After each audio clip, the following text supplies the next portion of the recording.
So, no sooner do I post a video on the draft and how I felt on it, with Senator Rand Paul trying to end it with the Muhammad Ali Act, then does the draft pop up in the news again.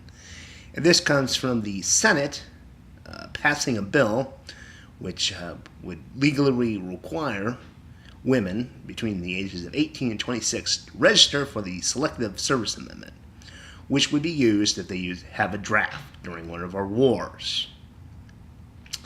So if you saw my last video, you know how I feel about the draft. Conceptually, I basically think it's slavery. It's the government saying, hey, you, fuck your plans. We are the government, and we can just pluck you off the street and tell you to go over there. Doesn't matter if that's the life you didn't want to choose.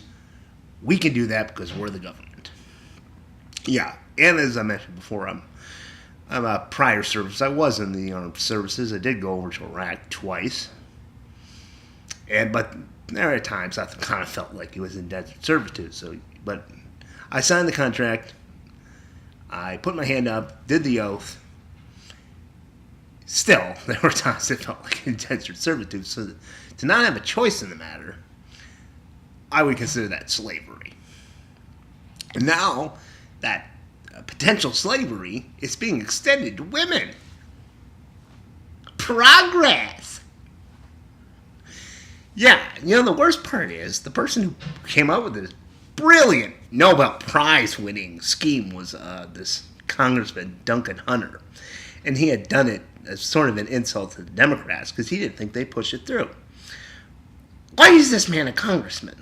He doesn't understand politics. I said in the last video, of course the Democrats are for the draft. They use it as a scare tactic all the time. They're like, hey, don't vote for the Republicans or you might get drafted into a war. I mean, they're definitely going to cause a war, and they can draft you. And the kid's like, oh, shit, we should vote for the Democrats. Once again, it's the Democrats who pushed the fucking draft through. But, well, I guess it's bipartisan now. I mean, it was 85 to 12. I guess two people either didn't vote on it or just weren't there. One of them was Ted Cruz, and the media loves talking about that, about how he was against it, saying it's against American traditional values or blah, blah, blah, blah. I don't really give a fuck what Ted Cruz had to say about it. I knew why they were focusing on him, because he's such a hawk. And now there's that potential that his daughters would have to register for the draft and would have to go and fight whatever endless war he might get us into.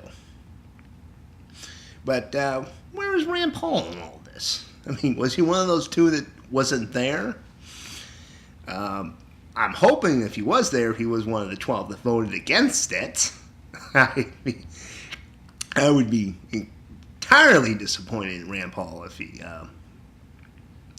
voted for it, but I do not think so. He was trying to push the Muhammad Ali Act and get rid of the draft completely, so I don't think he would have doubled down on oppression, as I like to call it, where, oh, you know how we're going to make this equal, seeing how men can only be drafted?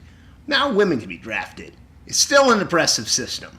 You haven't achieved anything in equality and progress as far as I'm concerned. You've just doubled down on an oppressive system.